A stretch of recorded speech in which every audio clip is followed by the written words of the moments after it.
University में मैं पढ़ाई करता था, जीपीएससी क्लियर करके मैं क्लास 1 क्वालिफाइड हो चुका था। लेकिन मैंने सोचा कि क्लास 1 तो बहुत बनेंगे, लेकिन साधु संत जो पढ़े लिखे नहीं बने तो ये समाज कम्युनिस्ट बन जाएगा, धर्म विरोधी बन जाएगा या देश का गद्दार बन जाएगा।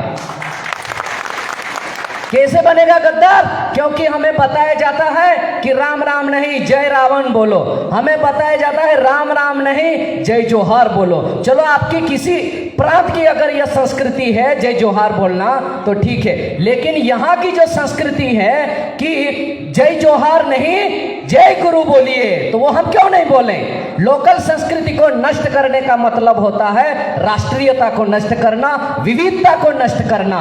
और यूनिवर्सिटी इन डाइवर्सिटी, ये हमारा कल्चर है, विविधता में एकता। तो मित्रों, आज हमारे समाज में बहुत सारी समस्याएं हैं और बहुत लोगों ने अनेक अनेक प्रकार की समस्याएं बताई, तो कुछ महत्वपूर्ण बिंदुओं पर मैं प्रकाश डालने का प्रयास करूंगा। तो हमारे समाज में सबसे बड़ी समस्या या आदिवासी समाज हिंदू नहीं है, या अनेकों समस्याएं हमारे समाज में जो पनपी हैं, बढ़ रही हैं, फैल रही हैं, उसके पीछे जैसे नहीं मानो रे भुरेटिया नहीं मानो, वैसे हमें बोलना पड़ेगा नहीं मानो रे कालेड़िया नहीं मानो। ये काले अंग्रेज जो बुद्धि से दिखते तो इंडियन है, लेकिन उनके विचार, इनकी सोच अंग्रेजों जैसी है जो हमें तोड़ना चाहते हैं। और हमारे समाज पर एक वैचारिक आक्रमण हो चुका है, हमारा समाज बिखर रहा है, टूट रहा है और हमारा समाज भ्रमित हो चुका है। सत्य क्या है, असत्य क्या है, जय गुरु बोलो, राम राम बोलो, जय रावण बोलो, मिशनरी बन जाऊं, आदिवासी बन जाऊं, क्या बनूं, क्या करूं, कुछ नहीं पता। एक बार मैं हमारे नंदुरबार जिले में एक लॉ कॉलेज है, वहां पर मैं गया तो निरक्षर लोगों की बात तो छोड़ो, पढ़े लिखे बच्चों ने मुझे सवाल किया कि हर प्रकार के अलग अलग संगठन आ रहे हैं। कोई बोल रहा है हमारा कोई धर्म नहीं है, कोई बोल रहा है हम हिंदू नहीं है, कोई बोल रहा है हम प्रकृति पूजक है, कोई बोल रहा है हम कुछ नहीं, हम सबसे अलग हैं। तो माने तो किसकी बात माने? तो इस तरह का भ्रम प्रचारित किया जा रहा है, समाज को तोड़ा जा रहा है। और जैसे राजू सोलंकी जी ने बताया कि ये टुकड़े टुकड़े विचारधारा आदिवासी विचारधारा बन रही है, तो ऐसे टुकड़े टुकड़े गैंग की विचारधारा, अलगाववादी विचारधारा, उग्रवादी विचारधारा या देश विरोधी विचारधारा हमारे समाज की विचारधारा नहीं है। तो इसके प्रति हमें सतर्क रहना पड़ेगा, सावधान रहना पड़ेगा। और जैसे राजू सोलंकी जी ने और एक मुद्दे की बात की कि जो अलग अलग सामाजिक संगठन हैं, तो मुझे तो अधिकतर जो सामाजिक संगठन आदिवासी समाज के नाम पर बनते हैं, उनका पहला और आखिरी एजेंडा एक ही होता है, आदिवासी समाज को हिंदू धर्म से अलग करना। सोचिए, आदिवासी समाज को, ये आदिवासी बनकर एक्चुअली ये लोग असली आदिवासी बन रहे हैं और हमें नकली आदिवासी घोषित कर रहे हैं। जो अभी ये सोचिए कि ये जो मानगढ़ भूमि है, यह धार्मिक भूमि है, एक संत की भूमि है जहां से भक्ति आंदोलन शुरू हुआ। और यह लोग बताते हैं, मेरे एक मित्र है डॉक्टर हमारे सागबारा में, वो मुझे बताते थे कि आप मानगढ़ का इतिहास पढ़िए, जो गुरु गोविंद जी हैं उनकी शिक्षाओं को पढ़िए और ये धर्म करना बंद कर दीजिए, समाज पे बहुत आफत है, ऐसा बताए थे।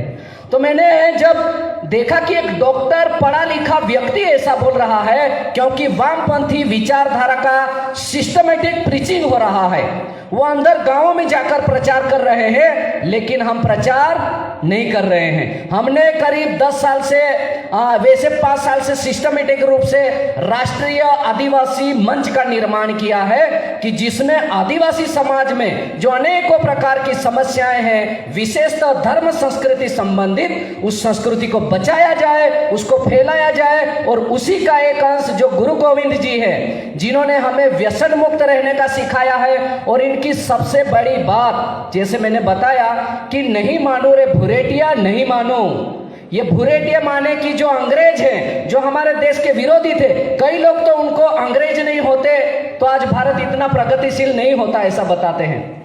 एक्चुअली जब अंग्रेज नहीं थे, मुगल नहीं थे, तब भारत दुनिया का सर्वश्रेष्ठ राष्ट्र था।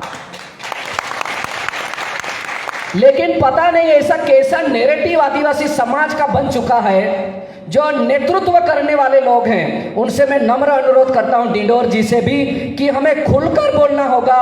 हम हिंदू हैं, हमारे नैरेटिव को स्पष्ट करना होगा।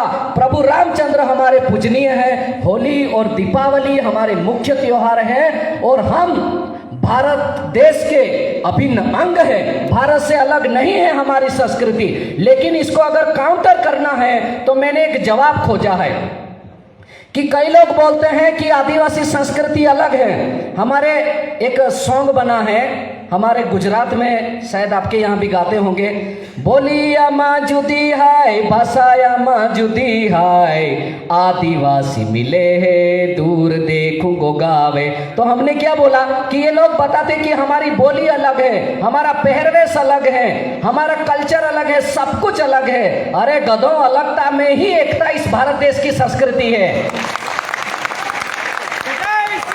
अगर सोचिए अगर मराठा लोग बोले हमारा अलग है, राजस्थानी लोग बोले हमारा अलग है, ऐसे देश के कितने टुकड़े होंगे। राजस्थान के अंदर भी 1000 कम्युनिटी होगी, तो क्या 1000 टुकड़े करेंगे हम?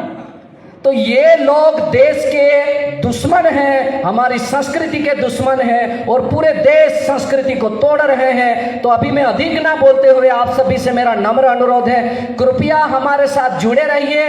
ये आज कार्यक्रम करके खत्म होने वाला नहीं है, इसके बाद और बढ़कर कार्यक्रम होने वाले हैं, जिसमें आप सबका सहयोग, उत्साह और सहकार्य अपेक्षित है। तो कृपया आप सभी लोग हमसे बने रहिए और इस कार्य को गांव-गांव तक, जन जन तक पहुंचाइए। जैसे गुरु गोविंद जी ने अलग अलग जगहों पर, अलग अलग गांवों में व्यसन मुक्ति का आंदोलन चलाया, लोगों को भक्ति भाव धुनी करना सिखाया, ऐसे अधिक धार्मिक नहीं, लेकिन एटलीस्ट हमारी धर्म संस्कृति का सम्मान करे, इस स्तर पर आदिवासी समाज को हमें लाना ही होगा। नहीं तो आने वाली जो हमारी पीढ़ियां होंगी, आने वाले जो हमारे वंशज होंगे, वो हम पर थूकेंगे।